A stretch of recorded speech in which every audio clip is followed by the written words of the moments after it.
Dongeng Bahasa Indonesia. Gaji seorang raja.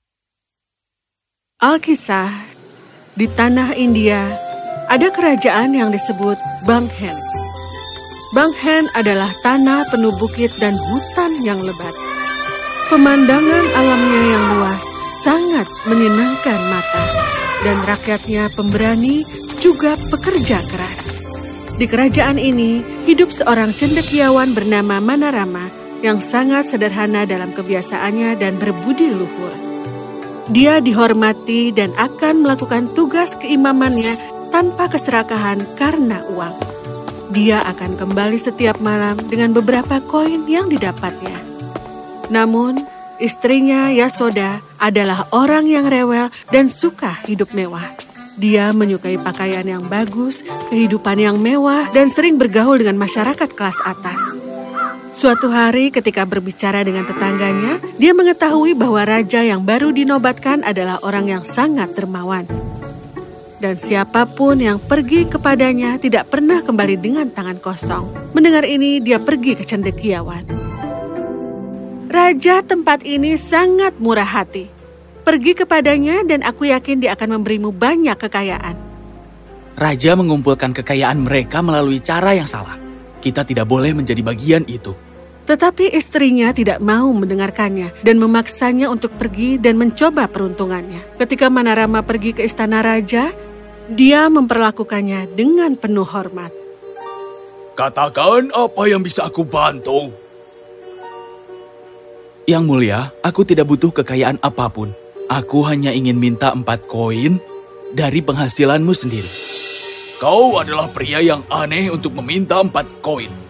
Orang-orang meminta emas dan batu berharga ketika mereka datang padaku.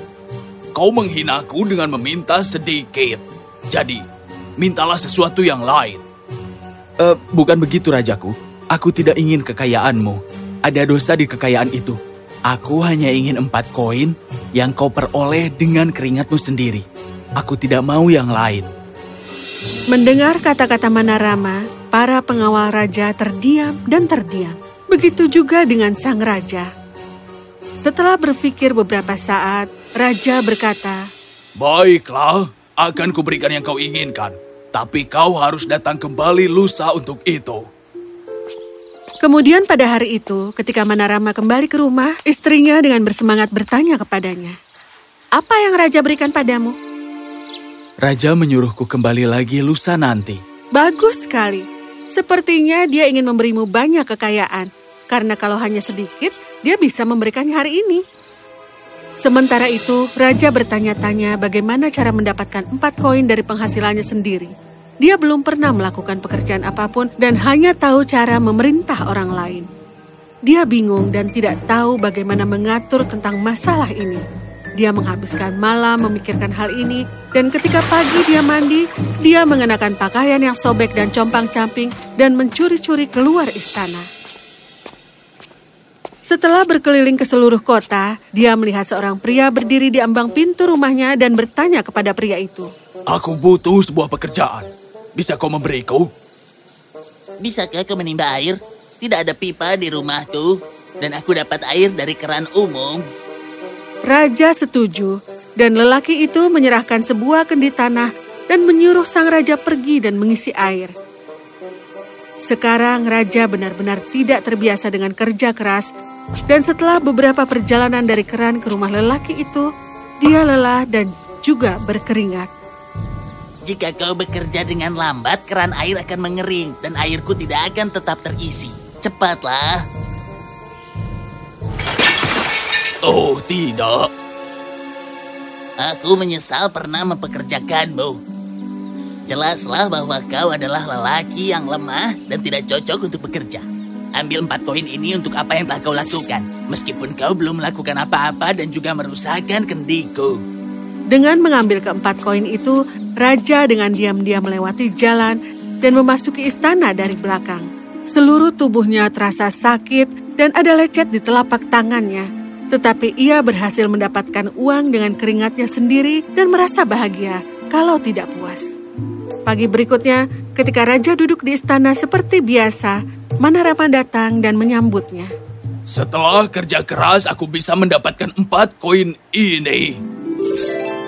Dan kau dapat yakin bahwa itu adalah penghasilanku. Yang mulia, keempat koin ini adalah yang aku inginkan. Karena ini adalah penghasilan dari kerja keras yang jujur.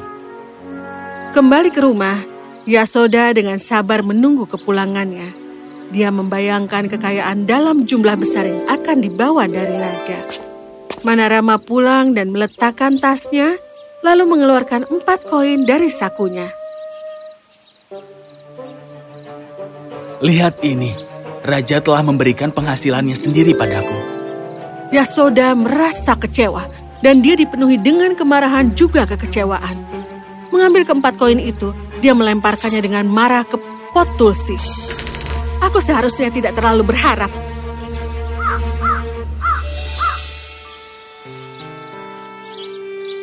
Manarama tidak mengatakan apa-apa karena dia cukup terbiasa dengan omelan istrinya. Setelah beberapa hari berlalu, 4 tanaman kecil tumbuh di atas pot tulsi. Mereka sangat cantik dan juga kuat. Lalu istrinya membiarkannya dan mulai menyirami mereka. Segera, bunga-bunga emas yang indah mulai tumbuh di pot itu dan juga dipenuhi dengan biji-bijian yang bulat dan bersinar, halus, dan juga berkilau cerah. Butir-butir ini akan jatuh di sekitar pada malam hari dan Yasoda akan mengumpulkannya menjadi tumpukan dan menjatuhkannya di sudut kamarnya. Dia tidak ingin membuang mereka karena mereka terlihat begitu cantik. Mereka adalah pemandangan yang indah untuk mata. Kebetulan, suatu hari seorang penjual sayur datang ke sana. Yasoda membeli beberapa sayuran darinya dan bukannya membayarnya, dia memberinya beberapa buah tanaman. Oh, apa ini? Ini jelas bukan uang, tapi ya ampun. Coba lihat kehalusan dan juga kilaunya. Aku akan mengambilnya. Terima kasih. Dan sesudahnya, kapanpun dia datang, Yasoda akan memberinya sejumlah biji-bijian yang berkilauan itu.